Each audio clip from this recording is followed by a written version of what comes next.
ang napaka-intense na meet and greet ni Otto at Arthur Lewin mga lods, na hindi mo aakalaing may pasample pa itong si Arthur. At sobrang napakahalaga ng meeting na ito, lalo na dito mas lalong nabuo at nagbalik ang matinding galit ni Arthur dahil sa nangyari kay Lancelea. At nagbigay pa ng ultimatum ang mga alakrayan sa Dikatin. Kaya huwag na nating patagalin pa. Let's go! And please like and subscribe sa ating YouTube channel mga lods at mag-follow sa ating Facebook page. Salamat!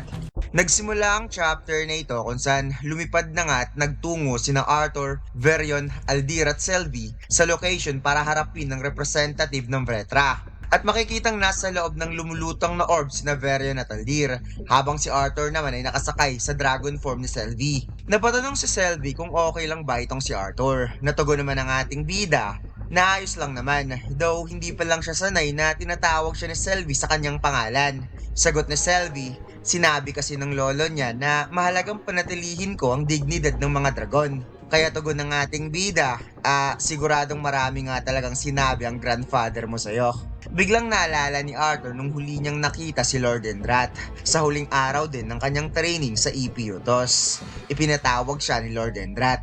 Akala niya talaga na uubusan na ng sorpresa ang Endrat clan sa kanya, ngunit nagulat siya sa kanyang nakita nang sinabi ni Lord Endrat na sigurado siyang naaalala ni Arthur ang kanyang asawa na si Mir. At ang ikinagulat niya dito mga lods, sobrang bata na ng mukha ni Mir at sobrang layo lang sa ipinakitang imahe nito nung nagde-training sila na parang 60 years old na matandang babae. Kaya sinabi ni Arthur na talagang nalito siya sa anyo ni Mir. Ngunit ang huling mensahe ni Lord Endrat para sa kanya ay talagang nagdudulot sa kanya ng pagdududa sa lahat ng pinaghirapan niya. At ipinakita nga dito mga lods ang pag-uusap nila, ngunit hindi ipinakita kung ano ang kanilang napag-usapan. Subalit sinabi ni Lord Endrat kay Arthur na sana hindi basta-bastahin ang payo niyang ito kay Arthur.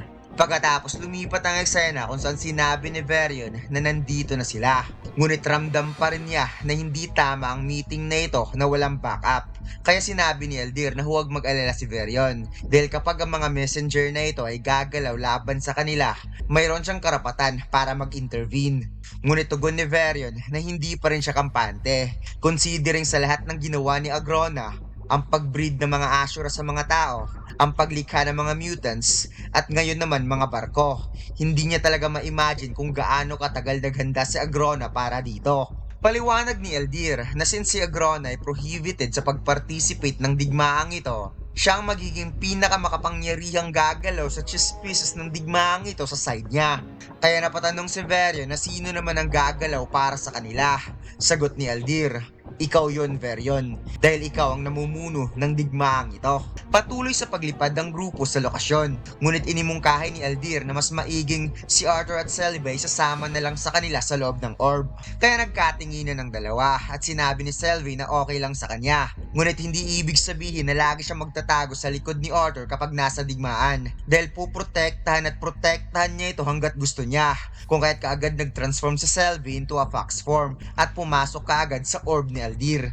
Maya-maya nakarating na ang grupo sa lokasyon at nakita nila ang isang parang stage na nasa gitna ng karagatan at napaisip si Arthur na sa tingin niya, hindi mga ordinaryong messenger ang mga ito. Bumaba ang tatlo at dito ipinakita na nakaabang na rin at naghihintay ang dalawang representative ng Vretra. Nagbawang isang representative na napasabing maligayang pagdating sa aming munting tahanan at bigla na lamang tumawa na para bang hindi siya seryoso sa meeting na ito at gusto lang niyang maghatid ng mensahe. Napatagon si Aldir na akala niya talaga ay mga tunay na mga mensahero ang ipapadala dito. Ngunit sa tingin niya, hindi ata bagay sa dalawa ang mababang tungkulin na yon. Sagot naman itong, nambobola ka ata. Ngunit yan kasi ang trabaho nila sa ngayon. Nagpakilala ang isa na siya sa Selret at ang kasama niya ay si Otto at ikinagagalak niyang makilala si Aldir. Sila ng mga retainers ay marami nang narinig patungkol sa tanyag ng mga Ashura sa Epeutos, habang si Arthur naman ay nagulat nang nalamang mga retainers pala ang dalawang to. Dagdag pa ni Selret na naniniwala siya na igagalang ni Aldir ang kasunduan at manatiling hindi makilahok sa digmaan. Nasagot naman ni Aldir na ipagpalagay na lamang niya na sana yan din ang gagawin ni Agrona Vretra. Biglang lumapit si Otto kay Arthur at napasabing nakuha niya na. kung bakit nandito ngayon si Mr. One Eye at si Grandpa Elf. Subalit hindi niya inaasahan na makikita nila ngayon ang isang batang henyo na si Arthur Lewain. Nasagot naman ang ating bida na masasabi niyang pareho lang tayo. Ano ang dahilan kung bakit mismo mga retainer ang nagpunta dito? At bakit nyo pinapakita sa amin ang mga mukha ninyo? Tugon ni Otto na gaya ng sinabi ni Selret kanina, nandito sila bilang mga messenger at hindi nila hahayaang mabigyan ng opportunity ang kalaban na makahuli na mga kasapi nila para torturin upang makakuha ng information dahil yan ang lagi niyang ginagawa na makikitang abot sa tainga ang ngiti ni Otto dito mga lads. Kaya pinagsabihan ni Selret itong si Otto na tumigil na. Ngunit wika nitong, bakit? Hindi naman ako kayang galawin ni Mr. One Eye ha? Kaya sagot ni Aldir, bakit? Gusto mo ba?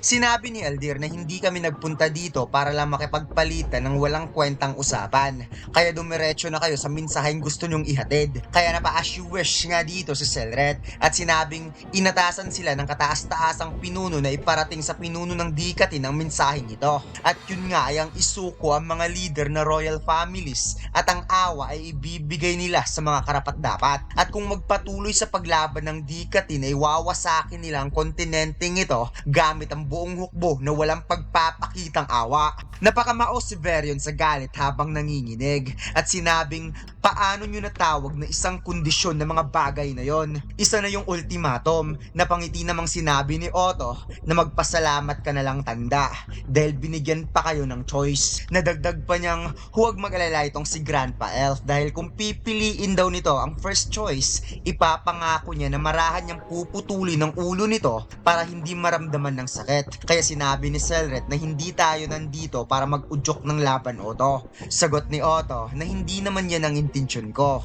Ang ginagawa lang daw niya ay isang warning para sa nalalapit na digmaan dahil sisiguraduhin daw niyang ang granddaughter nito ay lulubos-lubusin niya itong i-enjoy habang pinapanood ng matandang elf. Kung kaya't hindi na nga kinaya ni Arthur at kinuha niya na ang kanyang sandata ngunit nagulat na lamang siya nang biglang tumama ang kamao ni Varian sa mukha ni Otto. Mas lalong napangiti at tumawa lang si Otto dahil parang kiliti lang daw ang suntok ng matanda.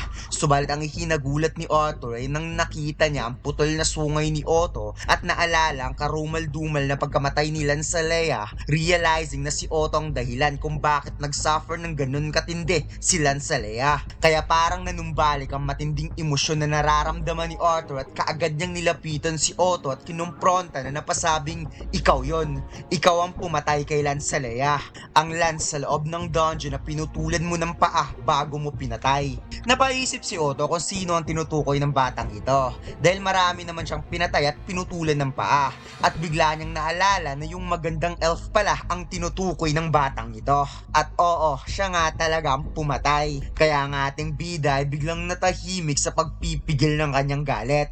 Hinawakan ni Varian ang balikat ni Arthur at si Selby naman ay nag-aalala para sa kanyang papa. Kaya napatanong ang ating bida kung may ibang bagay pa bang kailangang i-discuss. At sinabi ni Selret na bibigyan nila ng 2 araw ang taga-Dikatin na mag-decide. At kung hindi isosurrender ang mga royal families sa loob ng 2 araw, ikukonsider nila ito bilang sagot ng kanilang kondisyong ibinibigay at kami na mismo ang lalabas. Tumalikod ang 2 grupo para tapusin ang meeting at biglang narinig ni Arthur ang sinabi ni Otto na dapat daw narinig ni Selret ang sigaw ng magandang elf na yon. At napaisip nga siya na hindi niya sana papatayin dahil nagagandahan talaga siya sa sigaw ng babaeng elf na yon habang nahihirapan.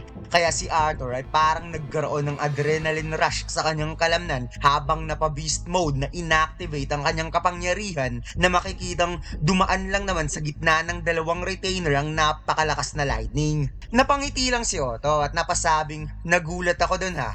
Isang kahanga-hangang cute trick para sa mga bata. Kaya sinabi ng ating bida na aabangan kita at hahanapin sa loob ng battlefield. At dito lang nagtatapos ang chapter na ito mga lads. Huwag mo sanang kalimutan mag-like, comment at mag-subscribe sa ating YouTube channel at mag-follow sa ating Facebook page. Salamat!